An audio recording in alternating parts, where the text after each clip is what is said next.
Lietuvos kurčiųjų sporto komitetas tęsia sporto laidų ciklą apie sportą.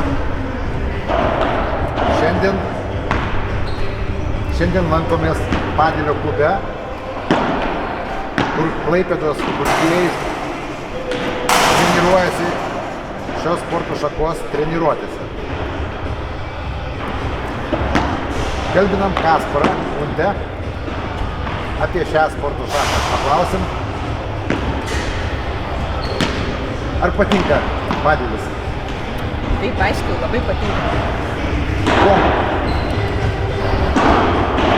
Panašiai kaip duoda motyvacijos, stiprininės merkinės, matai vieni kitų kaip ir užkrečia ir nori tu toliau žaisti. Esi daugelio sporto šakų sportininkas. Taip. Ar padelis nenukonkuruos kitų? Aš manau, kad bus taip. Pirmoje vietoj padelis, man labiausiai patinka, antroje vietoj krepšinis, paskui visos kitos sporto šakos. Jeigu yra treniruotės, tai turbūt norisi ir varžybų?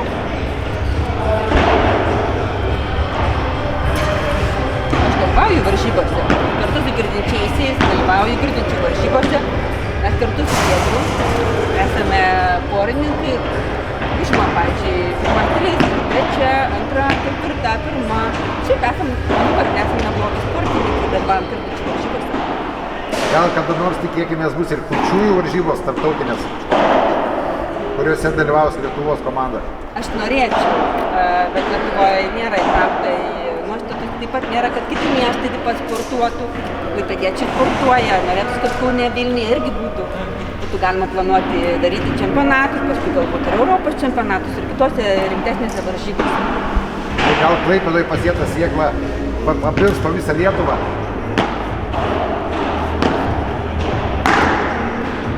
Tai mes ir norime parodyti pavyzdį, kad galime sportuoti ir galime tęsti šitą sporto veiklą. Gerai, ačiū. Kalbiname Tomą Skirmantį. Tomą, ar senai žaidi padelį? Nesenai spalio mėnesį pradėjom žaisti ir lankom pastovią treniruotę. Kuom tau patinka padelis? Padelis reikalauja daug energijos ir iš tikrųjų mažiau streso, toksai įdomus žaidimas. Aš daug nepasakočiau, reikia patiems pradėti žaisti, kad suprasti, kuo visi gali patikti. Ar dažnai treniruojatės? Kiekvieną ketvirtadienį, vieną kartą per savaitę. Ar žadat kažkokių lygų, sakau, dalyvauti? Norėčiau. O iki šiol ką nors sportavot? Tinklinį. Žaidė tinklinį. Tai tinklinis vasarą, padelis žiemą? Aš manau, kad panašiai galėtų būti. Padelis yra ir lauke ir viduj, tinklinis taip pat yra lauke ir viduj. Tai čia galima žaisti tiek viduje, tiek lauke. Gal padelis, bet tinklinio. Taip, žinoma. Jisai daug paima energijos, bet duoda labai daug geros nuotaikos. Gerai, ačiū. Kurčiuosius padelio mėgėjus treniruoja treneris Arūnas Viskintas. Treneri, pirmas kartas susigyvenę, kai tenka su kurčiaisiais. Taip, pirmą kartą iš tikrųjų labai įdomi patirtis buvo. Patį pirmą kartą labai jaudinau, galvojau, kaip čia dabar man viskas pavyks, bet iš tikrųjų su vertėjų pagalba, bandydamas pasitelkti ženklus, mimikas, sekėsi visai puikiai ir kas svarbiausia, tai patiem žaidėjams. Ir jiems tai buvo pačios pirmosios treniruotės, pažintis su padeliu iš tikrųjų. Taip, buvo tokių, kurie jau ne pirmą kartą atėjo į pasižaidimus treniruotės, bet buvo ir tokių, kurie pirmą kartą dalyvavo tiek žaidime, tiek treniruotėje. Aišku, kaip ir su kiekvienu žmogum, kuris ateina pirmą kartą į sportą, yra nekyla sunkumų. Bet kas labiausiai mane džiugino, tai kad visi dalyviai, visi sportininkai labai žingeidūs ir labai trokšta tų žinių, labai stengiasi daryti, kaip treneris rodo. Ir aš iš tikrųjų džiaugiuosi, kad yra kurie vos po 2-3 treniruočių jau gali žaisti pakankamai kokybišką padelį.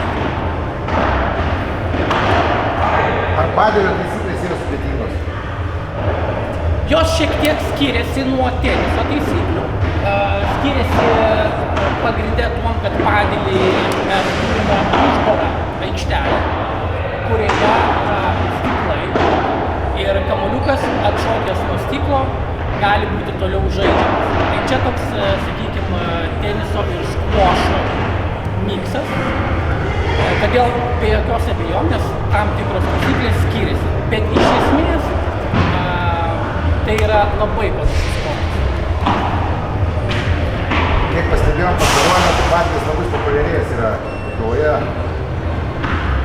Tai greičiausiai tas populiarėjimas vyksta dabar visoje Europoje. Visose Europos valstybėse padelis turbūt labiausiai populiarėjantis sportas. Išskyrus Ameriką. Amerikoje labiau yra kita atmaina populiarėjanti – pikebollas. Pikebollas? Pikebollas.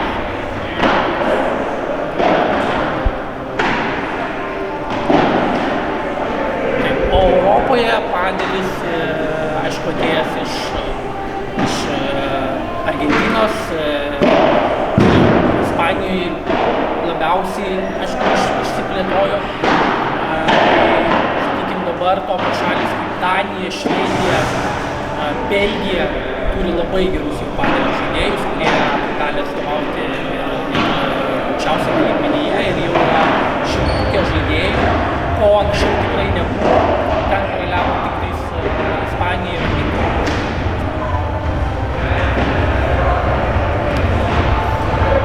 Kiek dabar treniruojat kurčios, ar matosi kokia tai pažanga?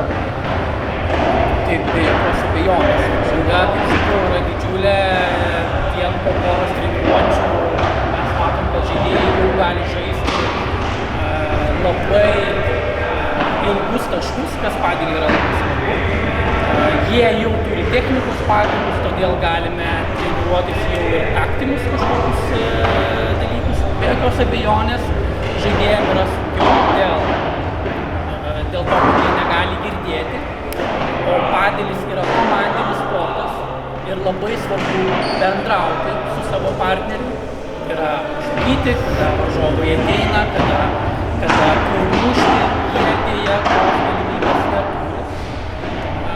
Bet aš manau, kad kompensuodami šią netektį, jie turi kitus jutiminius pranašumus. Todėl jiem iš tikrųjų labai sekasi. Ką pasakytumėte kitiems, kurie dar abejoja ar dabar svarsto, ar atlankyti padelį? Tai yra tik vienas variantas išbandyti. Kaip juokavo su kolega, mes dar nežinome tokio žmogaus, kuris pabandęs padelį sakytų ne, čia ne man. Tai tiesiog reikėtų pabandyti.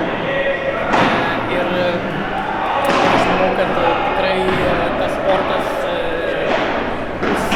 gyvenimo dalimi.